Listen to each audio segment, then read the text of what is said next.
A couple of miners wander a dark hole, but as they dig deeper, they discover something that should have been left buried and undisturbed. On May 5, 1957, miners Churchill, Bill, and Todd decide to dig through a deep hole on the wall which opens to a cave. Inside, they make fun of Churchill's expensive camera, who's hesitant to go further. However, Bill says they might discover something valuable and tells him to keep quiet. Suddenly, Churchill hears voices call him from a tunnel and finds a giant tentacle. He captures it with his camera, causing it to retreat. Meanwhile, Bill touches a slime-layered wall when Todd hears slithering noises from the corner. Cautiously, Todd approaches it with his pickaxe and finds a wall filled with unknown creatures crawling on it. He looks at one of them in its eyes, which splashes hot black goo and burns his face. Hearing his friend scream, Bill runs to Todd, seeing his flesh burning, so he leaves him behind. He pushes Churchill to exit the hole as everything collapses. Just as Bill has his body halfway out, a tentacle latches onto his leg, pulling and breaking it, while Churchill tries to save him. At the last moment, Bill grabs hold of his friend's camera and accidentally clicks on it before completely disappearing in the hole. Churchill hears the voices call him again, but he hurriedly lights a dynamite and throws it in the hole where it explodes. In the present, a woman pole dancing grabs the attention of a man snorting substances. He slips in cash to her and asks if she can do more than dancing, to which she says she has one question before doing it. Suddenly, a cameraman appears and hands the woman a microphone. She asks him for comments on the allegations on the use of narcotics and solicitation of sexual work that has dominated during his term as mayor. In the news, the dancing woman, Hunter Hazelton, an undercover reporter, exposes the mayor of his crimes while he gets escorted away. Following her coverage, Hazelton gets nominated for Most Impactful News Story and News Person of the Year awards. In celebration of the reporter's nomination, Hunter's colleague, Annie, rants to her boyfriend, Declan, about her tabloid journalism and says that she defiles their company. Her boyfriend doesn't share the same sentiments and tells her to act nice when the nominee approaches them. Declan congratulates Hunter for her viral coverage on the mayor's scandal. Proudly, she reveals they have footage to which the district attorney opens for an investigation. In front of his date, Declan recalls his night with Hunter in Vegas, since they used to be partners at work and in bed, but Hunter claims they didn't make a good team. Jealous, Annie advises that she shouldn't expose herself with her get-up dancing to be a real reporter, whereas Hunter imagines punching her on the throat. While Hunter tries to hold back, she says that her colleague's type of feminism is inapplicable to all women and threatens Annie to shut up. Hunter's gritty remarks amuses Declan, which angers his girlfriend who storms off. Afterward, Hunter spots her father and sister, Haley. Hunter tells them that her coverage tops the week's news, which renewed her contract. However, she notices that her father disapproves of her televised scoop but assures them that he's proud. He asks Hunter to cover more skin while doing her undercover work, and Haley hugs her in comfort. Later, Cam, the cameraman, hands Hunter champagne and praises her work. He notices his friend feeling down despite her achievements, and tells him she feels indifferent even after getting the recognition she deserves. Cam jokes to blame it on her white privilege, and tells her not to mind what anybody says, reminding her that she's a good reporter before leaving. Meanwhile, inside a cabin, Churchill, who is now much older, prepares his bag and feeds his dog before leaving. An old news clipping on the death of 2 miners is pinned on his wall. In Hunter's apartment, the reporter oversleeps beside a guy named Frank when Cam knocks on her door. The cameraman awkwardly strikes conversation with his friend's fling while she hurriedly dresses up. For their new coverage, Cam tells her that a trilateral partnership on a new mining technology will hold an exclusive launch that day. At the launch, Annie passes by Declan, whom she breaks up with after embarrassing her at the party. Then, Annie finds her nemesis's exclusive pass and throws it in the bin. Meanwhile, Churchill, now a retired miner, claims to visit the site to which his former associate allows without question. Arriving at the venue, Hunter finds her pass missing and is reminded that the event is restricted. The reporter doesn't contest, but instead thinks of another way in. Suddenly, she grabs the coffee on the table and spills it to her cameraman. So she asks the staff for a change room and points them downstairs. While Hunter walks down the hall, she enters the men's changing room where she searches the lockers for a pass. Carrie, a miner who just finished washing up, gets surprised upon seeing her in the room. Shamelessly, Hunter introduces herself to the stranger and asks for his help. Although confused, Carrie doesn't say no to the gorgeous woman's favor. At the mining field, Annie interviews Russian engineer Dr. Nikolai, who's about to reveal a technological breakthrough on live television.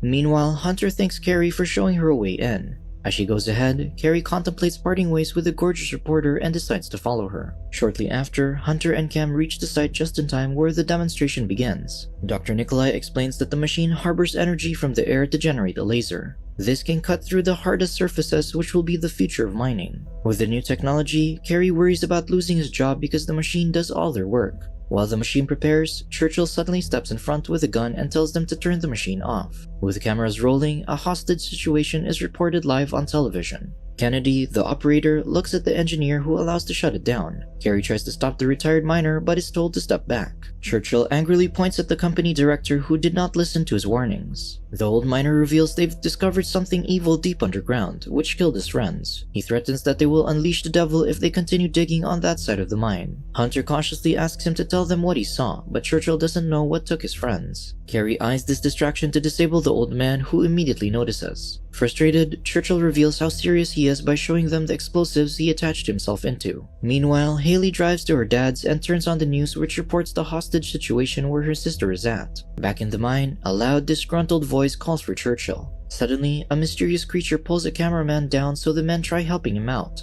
Unfortunately, they fail when the creature takes him in the hole. Then, mysterious creatures start crawling behind Churchill when large tentacles grab him. He takes this opportunity to activate his explosives, which blow up the cave. After the explosion, Hunter watches in horror as the catastrophe unfolds. Then, Carrie gets her out of the commotion and the machine gets destroyed by the fire. Outside, Haley cries while watching the mine explode, but her father assures Hunter will be alright. In the mine, Hunter grabs a nearby shovel when she hears a distorted sound. She almost hits Carrie, who is looking for survivors, but finds Churchill's bag instead. Inside is a flashlight and a gun, which Hunter takes. The reporter sincerely thanks the miner for saving her from the chaos. He misunderstands the mood and leans for a kiss, but Hunter stops him. Moving forward, Hunter is determined to look for other survivors and avoid the monster. Meanwhile, an injured Dr. Nikolai gets carried by Cam and Declan and lays him down to rest. Traumatized, Annie recalls how Churchill exploded the mine, who Declan calls deranged, while Cam defends the old man for protecting them from the giant octopus. However, the exes deny this and try to convince themselves of a logical reasoning behind the incident. Frustrated, Cam is firm about the monster who took the other cameraman, no matter how absurd it sounds. Meanwhile, Dr. Nikolai's condition becomes worse, and Annie wonders if anyone knows about other survivors, but there was too much chaos to know for sure. Hopeful, Cam tells them that they can survive if they stay calm since they have 2 scientists with them. But then, Kennedy announces that Dr. Nikolai has died, leaving them with only one. On the other side, Hunter tries to know more about Carrie, who reveals to be a former star quarterback until he suffered a knee injury. Now divorced, he mines to survive and support his daughter. Shortly after, they find a doorway which leads to an obstacle of lava. Hunter sees the ledge and slowly crosses it, and Carrie follows her lead. Then Hunter slips and falls, but Carrie quickly catches her hand on time. The reporter tells him to swing her across with the little strength he has left. Concurrently, Kennedy covers Nikolai with her coat while Cam assures her they'll go back for him, which Declan finds impossible. The reporter says the roof will collapse and bury them while it makes headlines, then argues with Cam about how network ratings remain indifferent to chaos. Anxious, Declan bets that the network feasts on the dead Russian communist, to which Cam acts to punch him. Declan hides behind Annie while he explains that stress makes him lose control over his words. He calls the cameraman by his ethnicity, proving his words true, and Annie attests that her ex is clinically diagnosed as stupid. Declan confirms and takes his medicine while Cam walks away. At the lava obstacle, Hunter makes it across with Carrie's help. She pushes him off her as she feels hot and takes off her burning shoe. Looking around, they find an altar and ancient carvings on the wall. Carrie claims he recognizes the figures and compares it with his daughter's emojis. Hunter interprets the hieroglyphics and says that people bring sacrifices to the monster to survive. Moreover, she notices 8 apprentices which surround the monster. Then, they notice a chained skeleton behind them, whom Hunter says is a virgin sacrifice who evolves after the ritual. At the other side of the mine, Cam and this group reach the burning site where boulders block their exit. Declan impatiently argues with Annie while they blame each other for their situation. At the same time, Cam asks Kennedy if she can fix the machine, to which she says no. Nevertheless, the scientists suggest building something new. Cam optimistically informs the reporters of their plan and instructs Annie to stay with Kennedy while he and Declan search for survivors. Declan complains but pretends to be mournful when Cam looks at him disapprovingly. Cam agrees that Kennedy's plan might fail, but persuades Declan by calling themselves heroes, where the reporter imagines his name in lights. Afterwards, Annie exclaims that she finds her earring among the rubble. At the altar, Hunter takes a video of the ancient carvings on the wall. Carrie then points out her recklessness, which might have caused her death, but Hunter stays firm. Sarcastically, she calls him her hero, which irks Carrie. He is about to argue with her when a disgruntled voice shakes the cave. The others feel it too, so Annie asks the scientist to hurry. Seconds later, the shaking stops and Hunter and Carrie see a skull roll down. Suddenly, Hunter sees a zombie approach and alerts her partner. It swings its pickaxe, but Carrie dodges while Hunter shoots it with her gun. Emptying the magazine, the zombie falls, and Hunter asks Carrie to help investigate the body. They hear a hiss from beneath its shirt, which makes them stop. Then, Carrie recognizes the zombie as Bill, Churchill's dead friend, and shows Hunter a photo from the old miner's bag. They realize that the creature is manipulating the dead body to attack them. Meanwhile, Cam picks up Kennedy's coat from the ground where they left Dr. Nikolai. Suddenly, they see the dead scientist ahead, so the pair follows him despite Declan's complaints. Back at the altar, Hunter records herself reporting their discovery on her phone. Suddenly, the zombie gets up and throws her to the ground. Carrie tries to help her, but Bill strangles him. Luckily, Hunter recovers and hits him with his pickaxe, making him lose his grip and leave. Hunter runs after it while Carrie reaches out to stop her. She tells him that chasing after risks is her long-awaited adventure. Despite his fears, Carrie follows the brave woman. Inside the monster's hive, Cam and Declan hear slithering noises and the small creature jumps at them. Cam ducks on time so it lands on Declan, who screams while they try to get it off him. Unfortunately, it has already attached itself on his back. Suddenly, Cam sees Dr. Nikolai, so he tells Declan that they should leave immediately. However, Declan begins acting the same as the zombie and falls into a trance and his eyes turn white. Cam backs away from him and tries to snap Declan off it, but to no avail. Instead, he skillfully tries to fight but soon gets outnumbered. Elsewhere, Hunter and Carrie reach a river where a knight lies impaled with its sword. The pair believes the river will lead them outside, so Carrie plunges into the water to check. Worried, Hunter kisses his forehead and bids him good luck. While the reporter awaits Carrie's return, the knight moves. At the rubble, Kennedy explains to Annie that she made an energy bomb, which harnesses enough energy to explode once activated and pave them a way out. Then, a bleeding Cam and Declan blankly return with the mysterious creatures as the women scream. By the river, Carrie sees that Hunter is nowhere and only finds the sword on the ground. Concurrently, the knight lays Hunter on top of the altar. The zombified group ties her while Hunter asks Cam for help, who doesn't respond.